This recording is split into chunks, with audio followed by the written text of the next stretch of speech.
মহালয়ার ব্লগ। তোমার আবির্ভাবে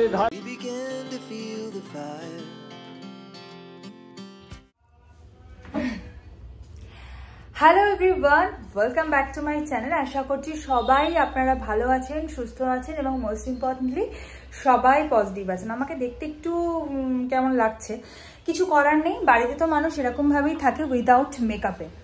আচ্ছা, আজকের ভিডিওর টপিকটা এতক্ষণে থাম্বনেল দেখে বুঝেই গেছেন যে কিসের ওপরে। আজকের ভিডিওটা মহালয়ার ব্লগ। আজকে মহালয়ার আগের দিন। তো মহালয়ায় আমি সব সময়, আচ্ছা আমার বাড়িটা না একদম রাস্তার মাঝখানে, তো অলওয়েজ এখান দিয়ে গাড়ি যাতায়াত করে, প্লিজ ওটাকে একটু অ্যাভয়েড করবেন। আর যেটা বলছিলাম যে প্রত্যেক বছর মহালয়াটা আমি খুব আনন্দ করে কাটাই। আমি নিজে খুব আনন্দ করি। আমি যখন কলকাতা থাকতাম তখন আমার দিদি বোন এদেরকে নিয়ে আনন্দ করেছি। গত বছরও আমি এই সময় কলকাতায় ছিলাম, তখনও খুব আনন্দ হয়েছে। কিন্তু এবছর মানে কিছু সামহাও রিজনের জন্য আমি শিলিগুড়ি আছি, তো এখানে যে আমি একদম আনন্দ করব না সেটা নয়। আর আনন্দ বলতে কি, মহালয়ার আগের দিন সারাটা রাত্রি আমি জাগি, জেগে পরের দিন ভোরবেলায় মহালয়া শুনে ঘুমিয়ে পড়ি, এবং শুধু শুনি না, কিছু একটা খেতে শুনি। তো সেটা আমি পুরোটা প্ল্যান করি। কখনো বা বোনেদের সাথে গল্প করতে করতে সারা রাতটা কাটাই, কখনো কোনো মুভি দেখে কাটাই, বেশিরভাগ সময়টা গল্প করেই কাটে। তো আজকে এখানে আমি শিলিগুড়ি থেকে যে দিনটাকে সম্পূর্ণভাবে ওইরকম বোরিং কাটাবো, কখনোই তা নয়। খুব হ্যাপেনিং হতে চলেছে। তো কি হচ্ছে, কি ঘটছে, সেই সব কিছুই আমি আপনাদের সাথে আজকে শেয়ার করব। আর আপনারা আমার সাথে থাকবেন। আশা করছি মহালয়ার এই আগের দিন থেকে মহালয়ার দিন পর্যন্ত এই ব্লগটা আপনাদের খুব ভালো লাগবে। সাথে থাকুন, দেখতে থাকুন পুরো ভিডিওটা, স্কিপ কিন্তু করবেন না। আশা করছি আপনাদের ভালো লাগবে।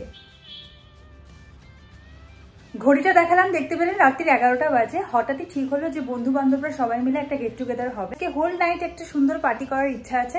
আর ভোরবেলা অতি অবশ্যই বীরেন্দ্রকৃষ্ণ ভদ্রের মহালয়াটা শুনবই। আমার এক বন্ধুর বাড়িতেই আমরা বেশ কয়েকজন একত্রিত হয়েছিলাম। আসলে উদ্দেশ্যটা ছিল গল্প আড্ডা, এটাই কেনা খাবার দিয়েই তাই পিকনিকটা সেরে ফেলা হলো।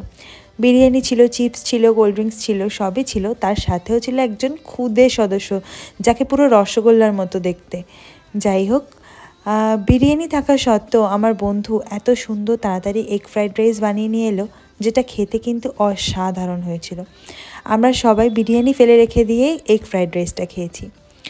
সেদিন রাত্রেবেলা 2টোর সময় বাড়ি ফিরেছিলাম, কারণ আড্ডা দিতে দিতে কখন যে দেরি হয়ে গেছিলো কোনো খেয়াল নেই। এখন দেখুন ঘড়িতে দেখাচ্ছি 1:39 বাজে। এরপরে বাড়ি ফিরতে ফিরতে প্রায় 2টো। যাই হোক, দেখা হচ্ছে ভোরে।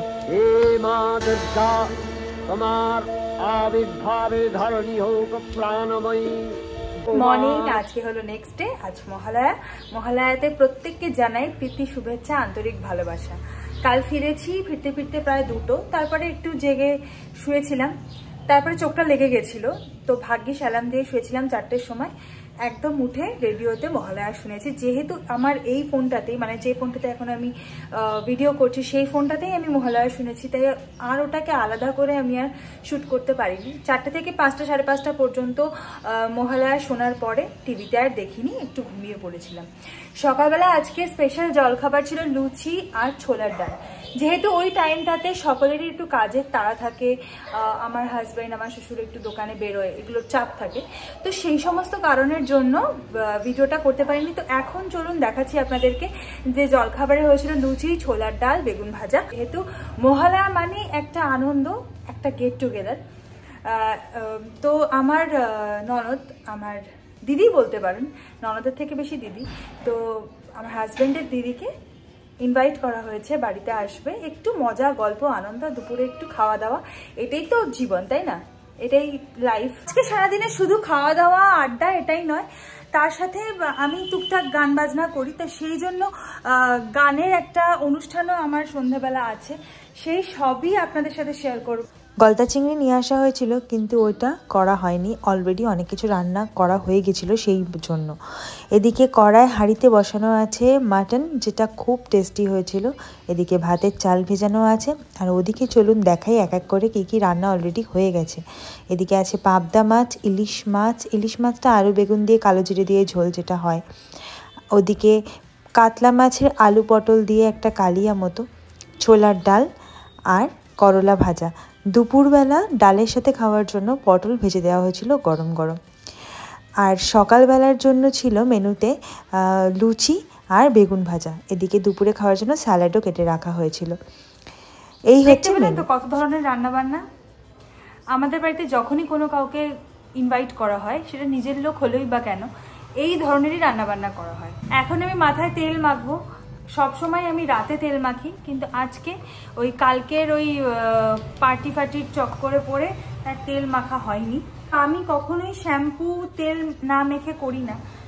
আর আমি চুলে না মানে খুব বেশি প্রোডাক্টও ইউজ করি না, মানে কন্ডিশনার, সেরাম এসব কিছু ইউজ করি না, ইউজ করতেও হয় না আমাকে, কারণ আমি এই ভালো করে একটু অয়েলিং করে নিই, অয়েলিং করলেই আমার যথেষ্ট হয়ে যায়। আমার এই বক এই ব্লগটা আপনাদের কেমন লাগছে সেটা কিন্তু অবশ্যই আমাকে কমেন্ট বক্সে লিখে জানাবেন, তাহলে এই ধরনের ব্লগ আমি আরও আনবো। আর পুজোতে কিন্তু স্পেশাল কিছু ব্লগ আমি অবশ্যই আনবো, যেমন আমার অষ্টমীর দিনটা কেমন কাটলো, ষষ্ঠীর দিনটা কেমন কাটলো।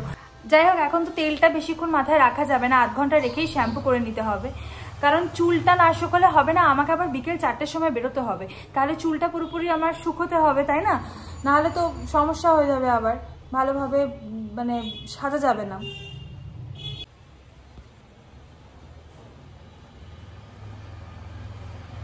তাড়াতাড়ি করে চান টান করে নাকে মুখে গুজে এখন রেডি হয়ে নিলাম। 4টের সময় ডট আমাকে ওখানে পৌঁছতেই হবে।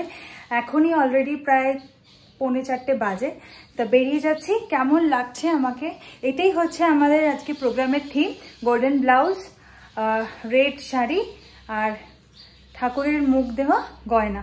কেমন লাগছে আমাকে অবশ্যই কমেন্ট করে লিখে জানাবেন। কিন্তু এটি হলো স্বামী প্রণবানন্দ মহারাজের ভারত সেবাশ্রম সংঘ, যেটা শিলিগুড়িতে সুভাষপল্লীতে আছে। আমি তাড়াতাড়ি করে রেডি হয়ে গিয়ে ওখানে দাঁড়িয়েছিলাম, ম্যাম আমাদের কতক্ষণে আসবে আর প্রোগ্রামটা শুরু হবে।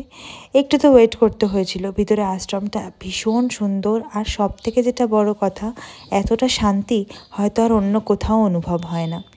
এই হলো আমাদের স্টেজের পিছনেই একদম রয়েছে প্রণবানন্দ মহারাজের একটি বড় ছবি। আর আমার লুকটা একটু পরিবর্তন হয়েছে, কানে কাছে একটু ফুল লাগিয়েছি, জারবেরা, আর বড় একটা টিপ ম্যাম পড়তে বললেন, এতে নাকি মুখটা প্রমিনেন্ট লাগে।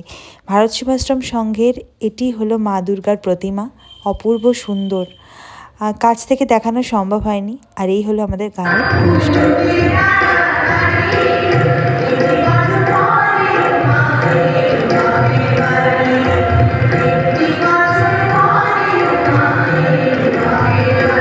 যেহেতু অন্য ফোন থেকে শ্যুট করা হয়েছিল, তাই কোয়ালিটিটা একটু ডিক্রিজ করেছে। আর এটি হলো একজন কাকিমার বাড়ি, যিনি আমাদের সাথেই গান করেন। তার বাড়িতে বাৎসরিক কালী পুজো হয়।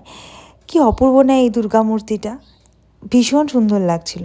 তো যাই হোক, তার বাড়িতে কালী পুজো হয়েছে, কি অপূর্ব মায়ের মুখটা।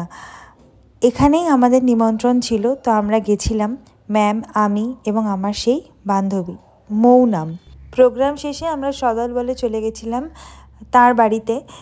সবাইকে নিমন্ত্রণ করেছিল, না গেলে তার মন খারাপ হতো, এত সুন্দর প্রতিমা। তো এই বাড়িতে প্রসাদ খেয়ে আমি এখন বাড়ির পথে রওনা হলাম রিক্সা করে। আর জানি না আজকের ব্লগটাতে কতটা কি দেখাতে পারলাম, কারণ ব্লগিংটা আমি নতুনই শুরু করেছি। যদি আপনাদের ভালো লেগে থাকে তাহলে অবশ্যই একটা লাইক, শেয়ার আর সাবস্ক্রাইব করে দেবেন। যদি কোথাও ভুল ত্রুটি থাকে সেটা অবশ্যই আমাকে কমেন্ট বক্সে লিখে জানাবেন। আজকের ভিডিওটা এ পর্যন্তই। দেখা হচ্ছে আপনাদের সকলের সাথে পরের কোনো একটা ভিডিও নিয়ে। ততক্ষণের জন্য ভালো থাকবেন, সুস্থ থাকবেন, সাবধানে থাকবেন। টাটা।